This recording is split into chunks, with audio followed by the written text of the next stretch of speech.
Alors, on va faire une petite parenthèse dans notre cours de statistique pour faire un petit peu de probabilité sur cette vidéo-là, parce que ça s'y prête, parce que c'est vraiment la suite logique de la formule que je vous ai montrée à la vidéo précédente, distribution d'échantillonnage.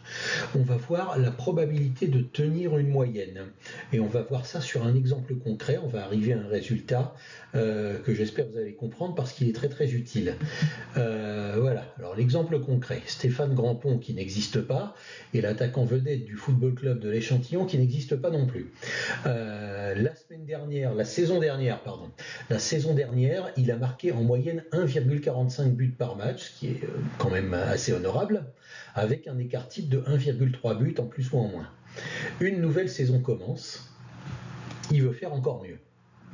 Alors, on va poser deux questions et on va voir les similitudes et les différences entre ces deux questions. Voici les deux questions. Quelle est la probabilité qu'il marque au moins 2 buts lors de son prochain match? Deuxième question, quelle est la probabilité qu'il tienne une moyenne supérieure à 2 buts par match tout au long de la saison? Et la saison compte 34 matchs. Alors, vous comprenez, je pense, ces deux questions et vous comprenez que ça ne va pas être du tout les mêmes probabilités.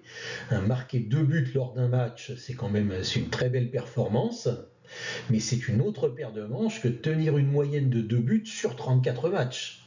Vous comprenez que c'est beaucoup plus difficile, donc on s'attend à avoir une probabilité beaucoup plus faible pour la deuxième question que pour la première question. Et c'est exactement ce qu'on va obtenir. Mais on va voir comment on les calcule à partir des données que l'on a et à partir du résultat qu'on a obtenu la dernière fois. À la dernière vidéo. La première question n'a pas besoin de la dernière vidéo. La première question n'a besoin que du cours de probabilité sur la loi normale. En fait, on va donner un nom, on va rédiger convenablement, on va rédiger comme si on rédigeait un exercice. On donne un nom à la variable aléatoire qui compte ce qui nous intéresse, c'est-à-dire le nombre de buts lors de son prochain match. On appelle n le nombre de buts qu'il marquera lors de son prochain match. Ça m'a paru un nom cohérent. Voilà. Et donc, on a en moyenne 1,45 buts par match, un écart type de 1,3 buts en plus ou en moins. Quelle loi suit n?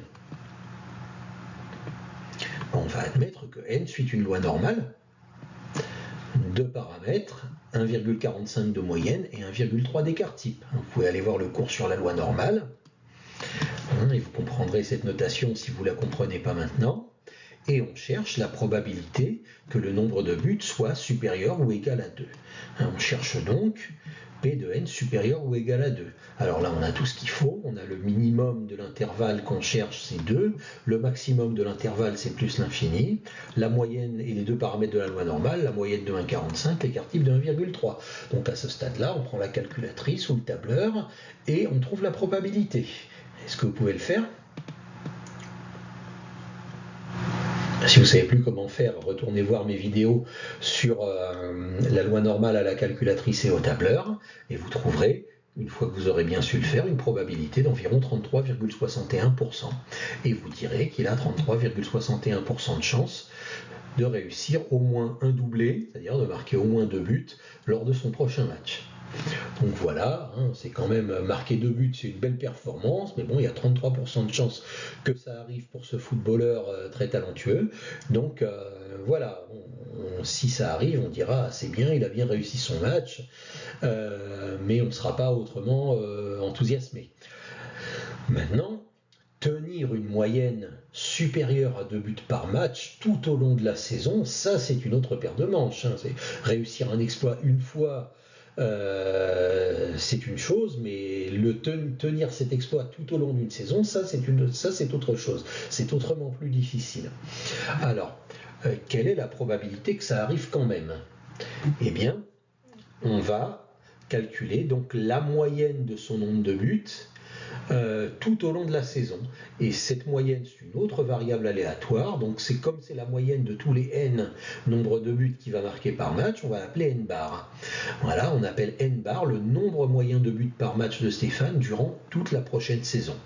Et comme on veut calculer la probabilité que n bar soit supérieur ou égal à 2, eh bien, on veut connaître la loi que suit n bar. On ne peut pas calculer la probabilité qu'une variable aléatoire prenne une plage de valeur si on ne connaît pas la loi que suit cette probabilité. Et c'est là et c'est là qu'on va avoir besoin de notre cours précédent, là, de notre vidéo précédente, distribution d'échantillonnage. Parce que cette loi, on l'a donnée lors de la distribution d'échantillonnage. Hein, on a vu que l'espérance restait la même que l'espérance que nous avions obtenue pour le nombre de buts pour un match, pour un essai, mais que l'écart type, lui, était divisé par la racine du nombre d'essais. Je vais vous remettre ici le résultat qu'on avait obtenu. Si X suit une loi normale de moyenne et d'écart type que je vais noter mu et sigma, parce que c'est une notation qu'on adopte habituellement, alors si x bar est la moyenne de x sur n tentatives, ici les 34 matchs de la saison, alors eh bien, x bar suit quelle loi? On va admettre que x bar suit une loi normale de la même moyenne que x, mais l'écart type, lui, ne va pas être le même. L'écart type va être beaucoup plus petit puisqu'on va diviser l'écart type originel par la racine du nombre de tentatives. Et comme l'écart type va être beaucoup plus petit, les résultats que pourront prendre x bar vont être beaucoup plus concentrés autour de la moyenne. Et donc forcément, ça va être beaucoup plus difficile de s'écarter de la moyenne, ce qui explique mathématiquement la difficulté de tenir une moyenne de plus de 2 buts par match toute la saison. D'accord? Donc n bar suit, comme ça c'est affiché, une loi normale de la même espérance que n, mais pas du tout du même écart type. J'ai pris l'écart type de n et je l'ai divisé par la racine carrée des 34 tentatives, c'est-à-dire des 34 matchs dans lesquels il aura essayé de réaliser au moins un doublé. Voilà, donc voilà la loi que suit n bar.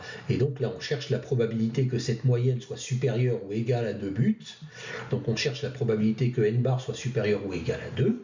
Et bien voilà, là on est revenu au cas précédent. On a une loi normale, on a notre intervalle de 2 jusqu'à l'infini, et on a les paramètres de notre loi normale. On peut rentrer tout ça dans notre calculatrice ou dans notre tableur, et on va trouver la probabilité qui tienne une moyenne de 2 buts par match dans toute la saison. Et vous l'avez fait? Et bien, vous voyez, cette probabilité est beaucoup plus faible puisqu'il n'y a plus que 0,68% de chances que ça arrive. Alors, autant réussir un doublé lors d'un match, il y a 33,61% de chances que ça lui arrive.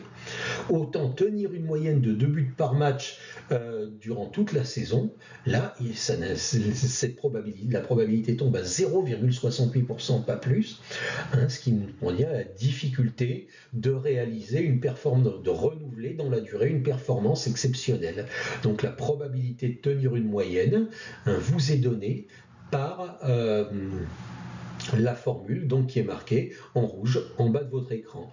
L'espérance reste la même, l'écart type est divisé par la racine carrée du nombre de tentatives sur lequel vous faites la moyenne.